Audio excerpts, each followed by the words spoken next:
ભાઈ જો અમારા શ્રી રાજુભાઈ વાઘ ધંધુસર ગામના વતની અને અત્યારે અમે બધા આવ્યા છીએ જસરા હોર્સ શોમાં શ્રી સંજયભાઈ સિંધલ, હા, ધંધુસર ગામના આગેવાન, સામાજિક આગેવાન, ત્યાર પછી અમારા રાજુસિંહ જોધપુરવાળા જે અમારા ઘોડાના માલિક છે અને આજે અહીંયાનો પોતાનો બ્લેક રોક નામનો ઘોડો લઈને આવ્યા છે ને અત્યારમાં એ અમને બધાને એના હાથથી પરોઠા બનાવીને સવારના ગરમ ગરમ પરોઠાનો નાસ્તો કરાવે છે. રાજુભાઈ પરોઠા ચોડવે છે અને આ બંને જણા સરસ કામ કરે છે કે નહીં એનું ઊંડાણપૂર્વક નિરીક્ષણ કરતા શ્રી સંજયભાઈ સિંધલ ત્યાં વચ્ચે જ બેઠા છે કે પરોઠા કેવા બને છે એ જોવે છે.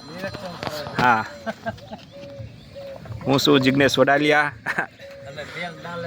હા, અને આ છે અમારો બ્લેક રોક ઘોડો જેને રાજુભાઈ જોધપુરવાળા લઈને આવ્યા છે અહીંયા.